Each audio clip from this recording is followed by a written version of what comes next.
Hello నమస్తే. ఆంధ్రప్రదేశ్లో ఉద్యోగుల గొడవేంటి? ఆంధ్రప్రదేశ్లో ఉద్యోగుల బాధ ఏంటి? ఆంధ్రప్రదేశ్లో ఉద్యోగ సంఘాలు గత ప్రభుత్వంలోనూ మేము ఇబ్బందులు పడ్డామని చెప్తూ వచ్చారు. గత ప్రభుత్వం మాకు డిఏలు పెండింగ్ పెట్టింది అని చెప్తూ వచ్చారు. పీఆర్సీ అంశంలోనూ గత ప్రభుత్వంపైన అసంతృప్తి వ్యక్తం చేశారు. ఎన్నికలకు ముందు 2024 సార్వత్రిక ఎన్నికల ముందు ఆంధ్రప్రదేశ్లో కూటమి అధికారంలోకి రావడానికి ముందు ఉద్యోగులకు అనేక హామీలు ఇచ్చింది. ఉద్యోగులకు సంబంధించిన సమస్యలన్నీ పరిష్కారం చేస్తామని చెప్పింది. అధికారంలోకి వచ్చి 15 నెలలు అయిన తర్వాత ప్రభుత్వంపై ఉద్యోగ సంఘాలు ఎందుకు అసహనాన్ని, అసంతృప్తిని వ్యక్తం చేస్తున్నారు? వాళ్ళ సమస్యలేంటి? సమస్యల పరిష్కారానికి సంబంధించి ప్రభుత్వం చేస్తున్న ఆలస్యమా, ప్రభుత్వం దగ్గర ఉన్న ఇబ్బందులు ఏంటో తెలుసుకుందాం.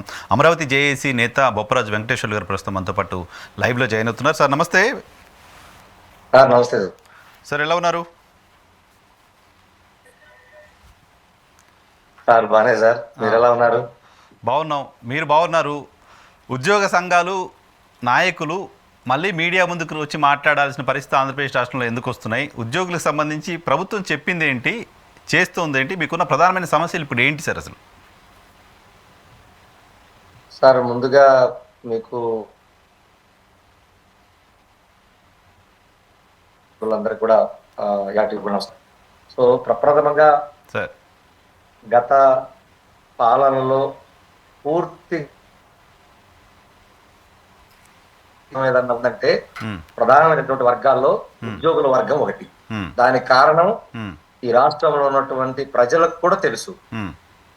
ఎందుకంటే మాకు అప్పటి వరకు ఇస్తున్నటువంటి పిఆర్సీ రివర్స్ ఇవ్వటం కానీ, రిటైర్డ్ ఎంప్లాయీస్ అప్పటి వరకు తీసుకుంటున్న పెన్షన్ ని వెనక్కి తీసుకోవటం కానీ, లేదా కాంట్రాక్ట్ ఉద్యోగుల్ని సుమారు 10,000 మందిని చేస్తామని చెప్పి 3,000 మందితో సరిపెట్టడం కానీ, లేదు అవుట్ సోర్సింగ్ ఉద్యోగులు ఎవరైతే 30% వాళ్ళకి పెంచమని అధికారుల కమిటీ సిఫారసు ఇచ్చినప్పటికీ కేవలం 23%తో వాళ్ళ కూడా సరిపెట్టినట్టు విషయం అయితే సో ప్రధానమైన 4 వర్గాలు చెప్పారు మీకు. ఉద్యోగ వర్గాల్లో 16 లక్షల మంది వీళ్ళే. సో వీళ్ళందరూ బాధపడినటువంటి వర్గం గురించి చెప్పాను, చిన్న మచ్చుకు మాత్రమే. సో అటువంటి నేపథ్యంలో ఈ ప్రభుత్వం వస్తే తప్పకుండా మాకు అంటే ఏదో అందరు ఎట్లా అనుకున్నారంటే దోచి పెట్టమనో, లేకపోతే ప్రజల సొమ్ము తీసుకొచ్చి మాకు పెట్టమనో, లేకపోతే ప్రభుత్వం దగ్గర ఉన్న డబ్బు తెచ్చి ఉచితంగా మాకు ఇవ్వమనో మేము కోరడం లేదు. మేము ఏదైతే పని చేశామో ఆ పనికి ఇవ్వాల్సిన కూలి డబ్బులు ఎందుకు ప్రభుత్వాలు ఇవ్వలేకపోతున్నాయి, ఎందుకు ప్రభుత్వం వైఫల్యం చెందుతుంది, ఇది చెప్పాలి. ఇది కూడా ప్రజలకు ఆన్సరబుల్. ఎందుకంటే ప్రజల్లో భాగం మేము ఒక్కరం ఒంటరి కాదు. అంతే కదా. ఉద్యోగులు అంటే ప్రజల్లో నుంచి వచ్చిన వాళ్ళమే కానీ మేమేమో పైనుంచి దిగొచ్చిన వాళ్ళం కాదు, లేకపోతే వేరే కాదు, లేదా ప్రజాసేవ కోసం వచ్చిన వాళ్ళం అంతకంటే కాదు. ప్రజాసేవ కోసం అని చెప్పి వచ్చిన వాళ్ళే బ్రహ్మాండంగా మా అందరికన్నా ముందు 1వ తారీఖు జీతాలు తీసుకునేది వాళ్ళే, అన్ని రకాల సదుపాయాలు తీసుకునేది వాళ్ళే, అతి తక్కువ వడ్డీకి రుణాలు పొందేది వాళ్ళే, అన్ని ఫెసిలిటీస్ పొందేది వాళ్ళే. 40 ఏళ్ల సర్వీసు మా జవజీవనాలు మొత్తం కూడా ప్రభుత్వం కోసం, ప్రజల కోసం, మేమేదైతే కూలి కోసం వచ్చామో మా యొక్క ఉన్న వయసు మొత్తం అయిపోయేంత వరకు సేవ చేస్తే మాకు పెన్షన్ లేదు. కానీ పాపం ఒక్కరోజు వాళ్ళు అడుగు పెడితే అసెంబ్లీలో కానీ, లేదా ఏ పార్లమెంట్ లో కానీ ఎక్కడైనా అడుగు పెడితే వాళ్ళకి పెన్షన్ ఇవ్వచ్చు అంట. అది కూడా ఎన్నిసార్లు చేస్తే అన్ని పెన్షన్లు ఇవ్వచ్చు. కానీ మాకు పెన్షన్ ఇస్తే ప్రభుత్వాలు పడిపోతాయి, కూలిపోతాయట. మరి ఇటువంటి నేపథ్యంలో మేము ఎన్నో హోప్స్ పెట్టుకొని మాకు రావాల్సినటువంటి వేల కోట్ల రూపాయలు బకాయిలు పెట్టిన మాట వాస్తవమే, కాదనట్లేదు. కానీ మీరు ఇస్తారని కదా నమ్మకం మాకు. మరి సో ఇక్కడ ఇవ్వరని నేను అనలేను, కానీ వచ్చి 1.5 year అయితే ఉద్యోగుల సమస్యల్ని ఎందుకు అడ్రస్ చేయట్లేదు అనేది కొద్దిగా ప్రతి ఒక్కరం మేము బాధపడుతున్నటువంటి అంశం. అడ్రస్ చేయట్లేదా? అసలు అపాయింట్మెంట్ కూడా దొరకట్లేదా? సరే, అపాయింట్మెంట్ అనేది వ్యక్తిగతంగా మేమేం అడగలేదు, వ్యక్తిగతంగా అడగకూడదు కూడా. సో సంఘపరంగా అంటే సంఘపరంగా ఎవరికి కూడా ప్రస్తుతానికి సంఘాలను ఆయన ఆహ్వానించాలి తప్ప మేము వెళ్తే విడిగా మామూలుగా బాగున్నారా ఇప్పుడు మీరు పలకరించినట్టు ఉంటది, అలా బాగోదు కదా. మేము సంఘాల పరంగా గౌరవ ముఖ్యమంత్రి గారు, ఎందుకంటే ఆయనకి సుదీర్ఘ అనుభవం ఉంది, ఆయన ఏమి కొత్త కాదు, గతంలో ప్రభుత్వం లాగా ఆయన మొదటిసారి వచ్చిన వాళ్ళు ఏం కాదు. వారికి గౌరవ ముఖ్యమంత్రిగానే 4 సార్లుగా చేస్తున్నారు. ఉద్యోగులు అంటే ఏంటి, రాష్ట్రం విడిపోయినప్పుడు మేము ఏ విధంగా వాళ్ళతో కలిసి సమైక్యాంధ్ర ఉద్యమం చేశాము, అది కూడా ఆయన గుర్తుంది. అదే విధంగా ఆయన కూడా మాకు హైదరాబాద్ వదిలిపెట్టుకొని వస్తే మా ఉద్యోగుల కోసం ఏం చేశాడు, అన్ని సదుపాయాలు కల్పించటం గాని, హెచ్ఓడి సెక్రటరియట్ వాళ్ళకి ఇక్కడ బ్రహ్మాండమైన సదుపాయాలు ఇప్పించటం గాని, లేదు హైయెస్ట్ ఫిట్మెంట్ ఇచ్చినటువంటి ఘనత గాని 43% తో, ఇంకోసారి 39% తో అన్ని బాగానే చేసినటువంటి చరిత్ర ఉంది. ఎంప్లాయీస్ కి ఆ నమ్మకమే కదా గతంలో అది పోల్చుకున్నాం.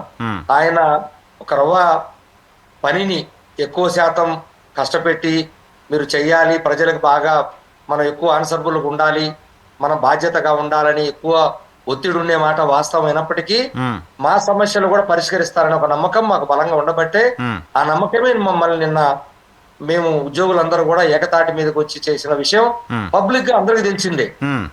ఏకతాటిపైన పబ్లిక్ ఉద్యోగులంతా కూటమి సర్కార్ రావాలని కోరుకున్నారు. ఇది open secret, everybody knows it. అది పోస్టల్ బ్యాలెట్ చెప్పింది.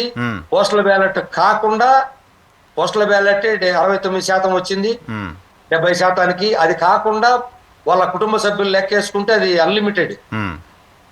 సో ఇటువంటి పరిస్థితుల్లో ఎందుకో మమ్మల్ని ఆయనకు అన్ని తెలిసి కూడా మమ్మల్ని ఎందుకు మరి ఇంతవరకు పట్టించుకోలేదు, అర్థం కాలేదు. ఏంటి సార్ పట్టించుకోవడం అంటే ఏంటి? ప్రధానంగా క్లియర్ చేయాల్సిన సమస్యలు, నీడ్ ఆఫ్ ద అవర్, ఇప్పుడు ఇమీడియట్ గా దీన్ని చేసేయాలనుకున్న సమస్యలు ఏమున్నాయి? ప్రధానంగా వారు మాకు ప్రజలు మన ఉద్యోగులందరూ కూడా మాకు వీడియో పంపిస్తున్నారు. గౌరవ ముఖ్యమంత్రి గారు ఒక వీడియో మాట్లాడారు ఎలక్షన్ టైంలో. మేము వస్తే రాగానే ఇక బకాయిలు మొత్తం తీర్చేస్తాం, అతను పెట్టినట్టు మేము చెయ్యం, అలాగే ఐఆర్ ఇచ్చేస్తాం, మంచి పిఆర్సీ ఇస్తాం, అవుట్ సోర్సింగ్ ఉద్యోగులకి సంక్షేమ పథకాలు ఇచ్చేస్తాం, కాంట్రాక్ట్ ఉద్యోగులు రెగ్యులర్ చేస్తాం, ఇవన్నీ ఏదైతే చెప్పారో అవన్నీ మాకు ఆ వీడియో పెట్టి చూపిస్తున్నారు ఉద్యోగులు ఈ రోజున. ఓకే, సరే మేమేమంటామంటే మేము కూడా అడ్డగోలుగా అడగదలుచుకోలేదు. ఏదైనా ఎవరికైనా 20,000 కోట్లు 25,000 కోట్లు ఒకే రోజు ఇవ్వమంటే వాళ్ళు కూడా ఇవ్వలేరు. మేము మొట్టమొదటిగా అడిగేది ఏమంటే అసలు మాకు బకాయిలు ఏ పద్దు కింద ఎంతెంత ఉందో అనేది మా పే స్లిప్ లో పారదర్శకంగా ప్రభుత్వంలో పనిచేసే ఉద్యోగులకే ఈ ప్రభుత్వం ఇవ్వలేకపోతే ఇక ఎవరికి ఎట్లా లెక్కలు చెప్పినట్టు మీరు? కరెక్ట్. నీ దగ్గర పనిచేసే ప్రభుత్వ ఉద్యోగులకి ఏ పద్దు కింద ఎవరెవరికి ఎంతెంతో లెక్క ఉంటే నేను చచ్చిపోయినా బతికున్నా ఇంత డబ్బులు నాకు ఇవ్వాలి అని నా కుటుంబ సభ్యులని రేపు ప్రభుత్వాన్ని అడుగుతారు. నాకు లెక్కే తెలియకపోతే రేపు ఎవరు సమాధానం చెప్పాలి దీనికి? కొన్ని బిల్లులు గల్లంతయ్యానట్టు కూడా మాకు సమాచారం ఉంది. ఒక 800 అనేటువంటి సబ్ హెడ్ ని ఎత్తిపడేశారు. ఏంటది? అది సబ్ హెడ్, ఫైనాన్స్ లో ఒక సబ్ హెడ్ ఉంటుంది. 800 అంటే దాని కింద ఈ టీఏ బిల్లులు గాని లేకపోతే సరెండర్ లీవులు గాని బిల్లులన్నీ వేసే సబ్ హెడ్ అది. ఆ సబ్ హెడ్ ని మార్చినప్పుడు కొత్త నెంబర్ ఇవ్వాలి. ఇవ్వనందువల్ల ఆ బిల్లులు మళ్ళా సహజంగా కొత్త నెంబర్ ఇచ్చేస్తే ఫైనాన్స్ లోనే మార్పు జరిగిపోతాయి ఆటోమేటిక్ గా. అది ఇవ్వనందువల్ల బిల్లులు ఇటు పక్క సిఎఫ్ఎంఎస్ లో లాగిన్ లోనేమో డిడిఓ పంపించామంటారు, డిడిఓ లాగిన్ కేమో ఇచ్చారలేదు. డిఏ అరియర్స్ దగ్గర నుంచి అన్ని బిల్లులు దాంట్లోనే వేస్తారు. మరి ఆ లెక్కలు ఎవరికి చెప్పాలి? కాబట్టి బకాయిలు ఎవరికి ఎంతెంత ఏ పద్దు కింద ఉందో మాకు గాని రిటైర్డ్ ఎంప్లాయీస్ గాని తెలియజేయాలనేది మా మొదటి డిమాండ్. మొత్తం అరియర్స్, సరెండర్ లీవులు, ఎర్రన్ లీవులు మొత్తం సార్ చాలా పద్దులు ఉంటాయి. అసలు అవి లెక్కలే తెలియదు ఇప్పుడు ఎవరికి ఎంత రావాలంటే లెక్కలే లేవు. వాళ్ళే నిన్న ప్రత్యక్షంగా స్వయంగా గౌరవ ఆర్థిక శాఖ మంత్రులు అసెంబ్లీ సాక్షిగా 12,200 కోట్లు డిఆర్ఎస్ అని చెప్పాడు. డిఆర్ఎస్ఏ ఓపెన్ గా చెప్పాడు. ఒక్క సరెండర్ లీవులు 7,000 కోట్లు ఉంటాయి ఈ రోజున. సో దాదాపు 20,000 కోట్ల రూపాయలు పెండింగ్ ఉన్నాయి. 1,000 కోట్లు ఇలా లెక్కేసుకుంటూ పోతే పిఆర్ సరియర్స్ 10,000 కోట్లు ఉంటది. సో ఇలా లెక్కేసుకుంటూ పోతే 1,000 కోట్ల రూపాయలు ఉన్నాయి. ఏ ఒక్కరికి నాకు బొప్పరాజు వెంకటేశ్వరులకి ఎంత డబ్బులు రావాలి, ఏ పద్దు కింద ఎంత రావాలి, అది లెక్కలు అడగటం తప్పేమో మీరే చెప్పండి. డెఫినెట్ గా కాదు. ఎందుకు ప్రభుత్వానికి ఇబ్బంది ఉంది? ఆ లెక్కలు కనీసం ఇగో నీకు ఇంత డబ్బులు రావాలని స్లిప్ ఇవ్వడానికి కష్టం ఏంటి, డబ్బులు ఇవ్వడానికి అంటే సరే ఆలస్యం అవుతుంది అనుకుందాం.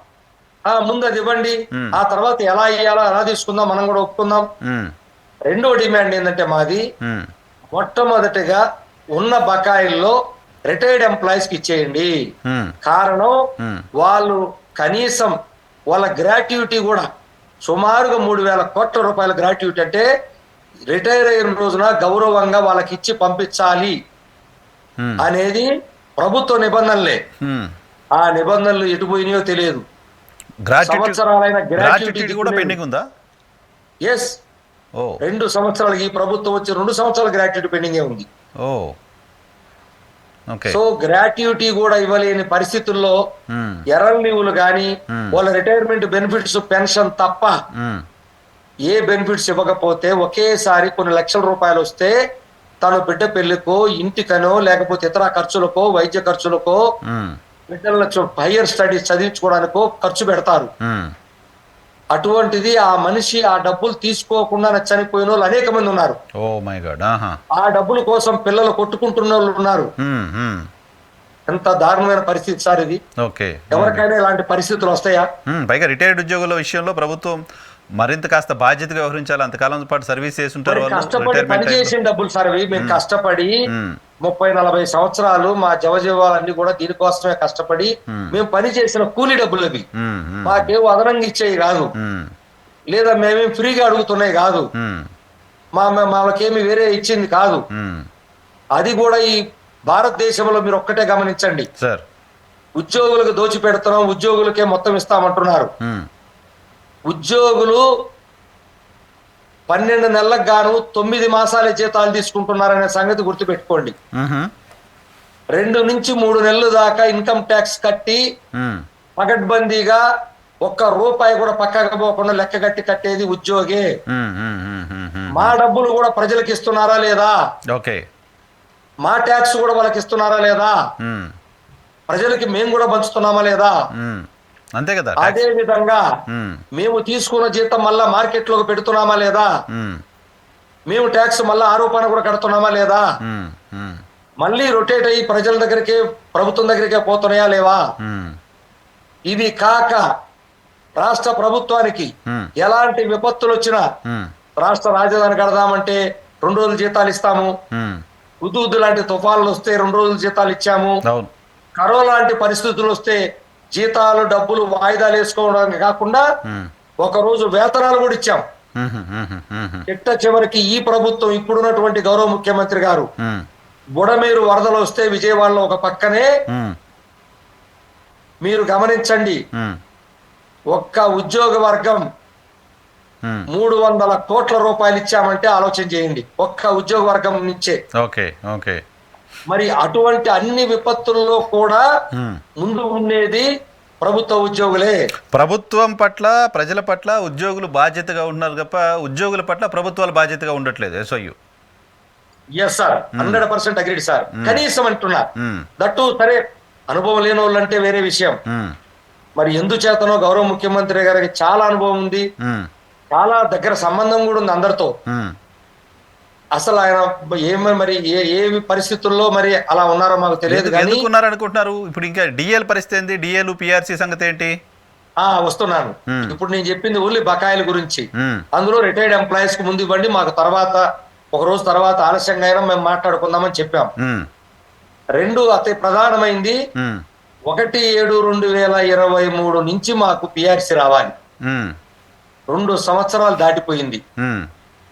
పిఆర్సీ ఆలస్యమైంది కాబట్టి దశాబ్దాలుగా ఇటు తెలంగాణ గాని ఇక్కడ గాని ఐఆర్ ఇస్తున్నటువంటి సాంప్రదాయం. మేము రాగానే ఐఆర్ ఇస్తామని చెప్పి ప్రకటించారు ఎన్నికల మేనిఫెస్టోలో. అవును. కానీ ఈ రోజు కనీసం ఐఆర్ గురించి చర్చించారా? చర్చ కూడా లేదు అసలు. పక్కన తెలంగాణ ప్రభుత్వం 5% ఐఆర్ తో 2 సంవత్సరాల 2 నెలల నుంచి వాళ్ళ ఉద్యోగులు పొందుతున్నారా లేదా? సరే, అది కూడా పక్కన పెడదాం. డబ్బుతో సంబంధం లేనటువంటి పిఆర్సీ కమిషనర్ నియామకం గత ప్రభుత్వం నియమించిపోయినప్పటికి కూడా డాక్టర్ మన్మోహన్ సింగ్ ఐఏఎస్ గారు, ఆ ప్రభుత్వం నియమించింది కాబట్టి నేను ఉండకూడదు ఈ ప్రభుత్వం వచ్చినప్పుడు ఆయన రాజీనామా చేస్తే సుమారుగా సంవత్సరంన్నర అవుతుంటే ఉమ్, ఆయన స్థానంలో ఇంకొన్ని నియమించకపోవడానికి గల కారణాలు ఏంటి? ఉమ్, అంటే ఉద్దేశపూర్వకంగానే నియమించట్లేదా? ఉమ్, పిఆర్సీ కమిషన్ నియమిస్తే ఐఆర్ అడుగుతామని ఏమన్నా ఆలోచన చేస్తున్నారా ఉమ్.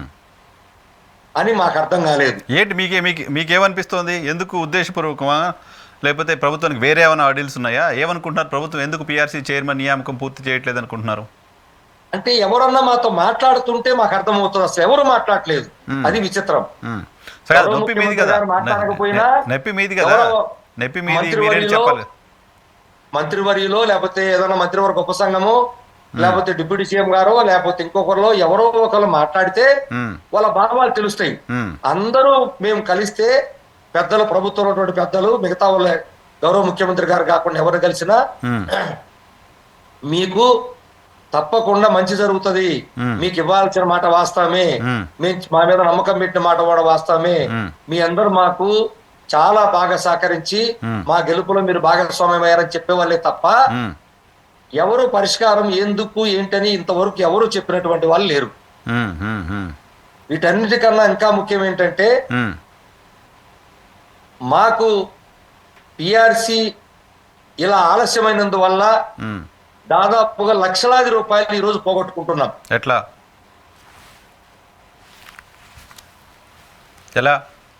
ప్రతి ఉద్యోగి ఈ రోజు ఉమ్, సంవత్సరానికి ఐఆర్ ఏదైతే ఇవ్వాలి కదా, 2 సంవత్సరాలు 3 నెలలు అయింది. ఉమ్, ప్రతి సంవత్సరం 70,000 నుంచి 1,50,000 రూపాయల దాకా ప్రతి ఉద్యోగి ఐఆర్ 5% లెక్కేస్తే, మేము తెలంగాణకి ఇచ్చే 5% లెక్కేస్తేనే ఉమ్. 1,70,000 రూపాయల దాకా సంవత్సరానికి కోల్పోతున్నాడు ఒక ఉద్యోగి. ఒక్కొక్క ఉద్యోగి. ఉమ్, ఇవి కాకుండా ఉమ్, డిఏ అరియర్స్ ఉమ్, ఈ ప్రభుత్వం వచ్చిన నుంచి ఒక్క డిఏ కూడా ఇంతవరకు ఇవ్వలేదు. ఉమ్, 1/1/2024 నుంచి రావాల్సిన డిఏలు ఉమ్, ఈ రోజు వరకు కలుపుకుంటే 10.64% దాకా డిఏలు పెండింగ్ ఉన్నాయి. ఉమ్, ఉమ్, అంటే ఒక్కొక్క ఉద్యోగి సుమారుగా ఉమ్, 7-8 వేల రూపాయలు నెలకు కోల్పోతున్నాడా లేదా? ఉమ్, సంవత్సరానికి 12 ఏళ్ళు లెక్కేసుకోండి, ఉమ్, ఎంత డబ్బులు కోల్పోతున్నాడో చూడండి. ఉమ్, ఇది సమంజసమా? ఉమ్, ఈ కోల్పోయే డబ్బులకు కానీ ఉమ్, లేదా వేల కోట్ల బకాయిలకు, ఒక్కొక్క ఉద్యోగికి రావాల్సిన బకాయిలకు కానీ, ఉమ్, రిటైర్ ఎంప్లాయీస్ కి రావాల్సినటువంటి ఒక్కొక్కరికి 15 నుంచి 20 లక్షల దాకా కానీ ఉమ్, వీటికి ఏమైనా ప్రభుత్వం వడ్డీ చెల్లిస్తుందా? ఉమ్, నో. మేము ఎందుకు ఊరుకోవాలి? ఉమ్, మాకు ఉచితంగా ప్రభుత్వం ఇచ్చేది కాదు కదా. ఉమ్, మా కూలీ డబ్బులు ఏ ప్రభుత్వాలు ఎగ్గొడితే మాకు అనవసరం. ఉమ్, అందరూ ఆర్థికంగా మేము బాగలేము, కరోనా వచ్చిందని ఆర్థికంగా లేమని ఆయన వెళ్ళిపోయాడు, ఉమ్, మేము సంవత్సరంన్నర నుంచి మేము సర్దుబాటు చేస్తున్నామని మీరు ఇవ్వకుండా ఉంటే ఉమ్, సగటు ఉద్యోగి పరిస్థితి ఏంటి? ఉమ్, ఉమ్, నాకు న్యాయబద్ధంగా చట్టబద్ధంగా కేంద్ర ప్రభుత్వం తన ఉద్యోగులకు అన్ని చెల్లిస్తుంటే ఎందుకు రాష్ట్ర ప్రభుత్వాలు వైఫల్యం అవుతున్నాయి? ఎందుకు సకాలంలో డిఏలు ఇవ్వలేకపోతున్నారు? ఎందుకు సకాలంలో పిఆర్సీ ఇవ్వలేకపోతున్నారు? కేంద్ర ప్రభుత్వ ఉద్యోగులు ఒక న్యాయం, రాష్ట్ర ప్రభుత్వ ఉద్యోగులు ఒక న్యాయం చేస్తారా? అదే పాత పింఛన్ విధానాన్ని తీసి కేంద్ర ప్రభుత్వం కొత్త పింఛన్ విధానం తీస్తే దాన్ని మాత్రం చాలా ఫాస్ట్ గా తీసుకొచ్చి కేంద్రం చెప్పింది కాబట్టి మేము కూడా అమలుపరుస్తున్నాం అని అక్కడైతే మాత్రం కేంద్రం ఉందని చెప్తారా? అంటే మీకు అవసరమైన చోటేమో కేంద్రం ఉపయోగిస్తారు, అవసరం లేని చోటేమో రాష్ట్ర ప్రభుత్వం అని చెప్తారు. ఎంతవరకు న్యాయం సార్ ఇది? సో మీ వైపు నుంచి ఇనిషియేషన్ ఏంటి సార్? ఎక్కడో చోట పోవాలి, ఒక డైలాగ్ జరగాలి, డైలాగ్ జరిగిన తర్వాత మాత్రమే సమస్యకు పరిష్కారం వచ్చే పరిస్థితి ఉంటుంది. ఉద్యోగ సంఘాలుగా మీలో మీరు బాధపడుతూ అరే హామీ ఇచ్చారు చేయలేదు మనం ఇలా బాధపడుతూ కూర్చుంటే సమస్య పరిష్కారం ఎట్లా? డైలాగ్ కోసం ప్రయత్నం చేస్తున్నారా? ప్రభుత్వం వైపు నుంచి ఇనిషియేషన్ లేదు, సరే మీ వైపు నుంచి? సార్ మా వైపు నుంచి మేము కలవని రోజు కానీ అడగని రోజు కానీ రిప్రజెంటేషన్ ఈ రోజు కానీ లేదు. ఏపీజేఐ అమరావతి పక్షాన 90 సంఘాల కలయిక, డిపార్ట్మెంట్ సంఘాల జేఏసీ పక్షాన, ఏపీజేఐ అమరావతి పక్షాన గౌరవ ముఖ్యమంత్రి గారి కార్యాలయానికి ఇచ్చిన లేఖలన్నీ ఇన్ రైటింగ్ లో అందరు అధికారులకు చేరినాయి. అన్ని రకాల సలహాలు ఇచ్చాం. దానికి ఈ రోజు కూడా ఎలాంటి సమాచారం లేదు. ఆర్థిక శాఖలు అన్ని కూడా పెరిగిపోయి ఉన్నాయి. సహజంగా మీ అందరికి తెలిసిందే, ఉన్నతాధికారులు ఎవరు కూడా దీంట్లో ఏమి చేయలేరు. గౌరవ సిఎస్ గారు ఇటీవల ఒక మీటింగ్ పెట్టారు. అది కూడా మా కోరిక మేరకి. అయ్యా ఆలస్యం అవుతుంది, ఉద్యోగులకు చెప్పలేకపోతున్నాం, తీవ్రమైన ఒత్తిడి ఉంది, ఆందోళన బాట పట్టాలంటున్నారు.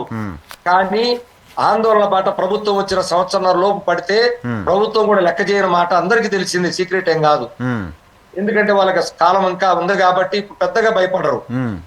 కానీ మేము అనేక రకాలుగా మళ్ళీ ఇబ్బంది పడి, ప్రజల్ని ఇబ్బంది పెట్టి, మేమేదో ఉద్యమాల బాట పట్టి వాళ్ళకి మేము శత్రుతుల్లా కనపడి మళ్ళా ఇంకా అనేక అంశాల మీద ప్రభుత్వం దగ్గరికి రోజువారీగా వెళ్ళాలి.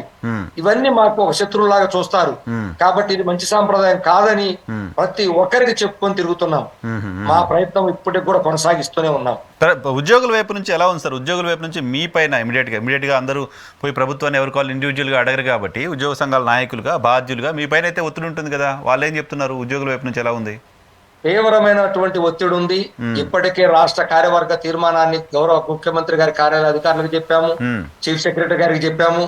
రానున్న 3 మాసాల్లో అంటే మేబీ డిసెంబర్ లో మేము రాష్ట్ర కార్యవర్గం నిర్వహించుకొని ఇక ఈ ఏ పరిస్థితులు మాకు ఈ లోపుకిన సహకరించకపోతే ప్రభుత్వం నుంచి వాళ్ళతో సమావేశం ఏర్పాటు చేసుకొని అన్ని జిల్లాలతో పెడతాము.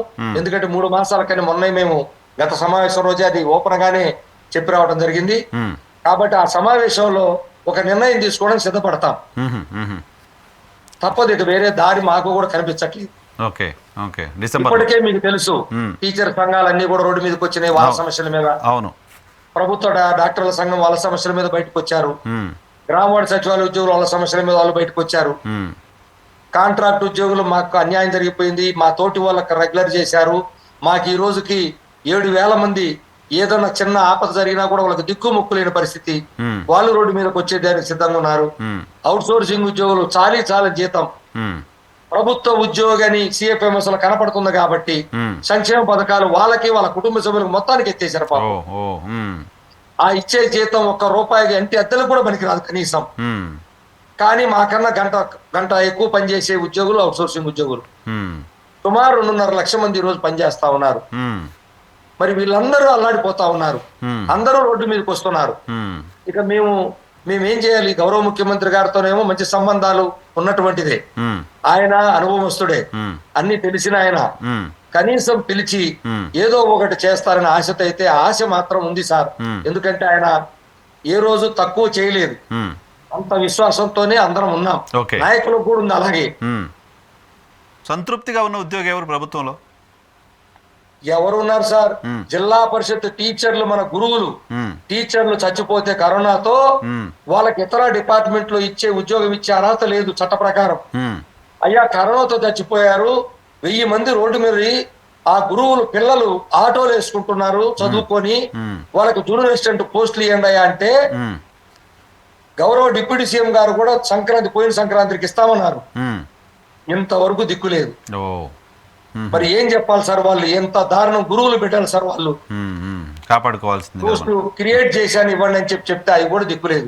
కాబట్టి సంతోషంగా ఉండాలంటే ప్రజలకి సంక్షేమ పథకాలు కానీ, ప్రభుత్వం ఇచ్చే సంక్షేమ పథకాలు కానీ, అభివృద్ధి పథకాలు కానీ, ప్రభుత్వ ఉద్యోగులు సంతోషంగా ఉంటే వాళ్ళు వాళ్ళ కుటుంబాలు మేము సంతోషంగా చేరుస్తాం.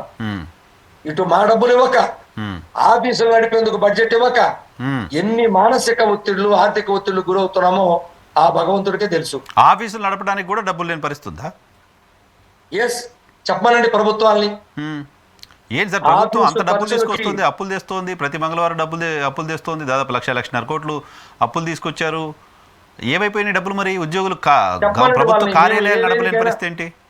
మేము ఏ వేదిక మీద మాట్లాడడానికి సిద్ధమే. ఇప్పుడైనా కాదు, గత ప్రభుత్వం కానీ అన్ని సార్లు కూడా ప్రభుత్వాలు ఆఫీస్ ఎక్స్పెండిచర్ కి డబ్బు ఇస్తుందేమో చెప్పానండి. అధికారులు ఏం చెప్పాలో ఎవరిని అడగాలో అర్థం కాక వాళ్ళు కూడా సతమతం అవుతున్నారు పాపం. రివ్యూలు చేసేదే తప్ప ఉద్యోగుల సమస్యలు ఏంటి, ఆఫీస్ నడపడానికి డబ్బులు ఇస్తున్నామా లేదని రివ్యూ చేసే వాళ్ళు ఎవరు? పని అయిందా లేదని రివ్యూ చేస్తున్నారు తప్ప సరిపడ నిధులు ఉన్నాయా, సరిపడ సిబ్బంది ఉన్నారా, సరిపడ మౌలిక సదుపాయాలు ఉన్నాయా, సరిపడ శిక్షణ ఇచ్చామా, ఈ 4 అంశాల మీద రివ్యూ చేసినట్టుగా చూపించమనండి ఎవరైనా సరే. చెప్పమనండి. సరిపడా నిధులు, సరిపడా శిక్షణ, సరిపడా కనీస మౌలిక సదుపాయాలు, కనీసం సిబ్బంది కొన్ని శాఖల్లో చెప్పినట్టు రివ్యూ చేసినట్టు ఎక్కడైనా ఉందా? ఏ రివ్యూలైనా పని ఎందుకు చేయలేదని చెప్పి అడిగే వాళ్ళే. చాలా చాలా ప్రైమరీ కదా, అది ఉండాలి కదా, అది ఉంటేనే కదా మొత్తం సిస్టమ్ నడిచేది అక్కడ నుంచి కదా, ప్రభుత్వ కార్యాలయం. బాధ్యత ప్రభుత్వం అది. అక్కడి నుంచి పక్కా తప్పుకుంటున్నారు, మాకు రావాల్సిన కూలీ డబ్బుల నుంచి పక్కా తప్పుకుంటున్నారు.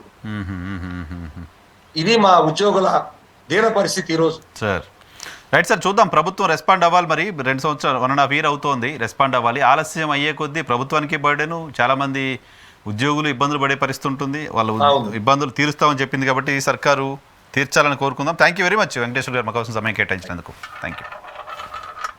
ఇది బొప్పరాజు వెంకటేశ్వర గారితో స్పెషల్ రియాలిటీ చెక్. చూస్తూనే ఉండి DHT.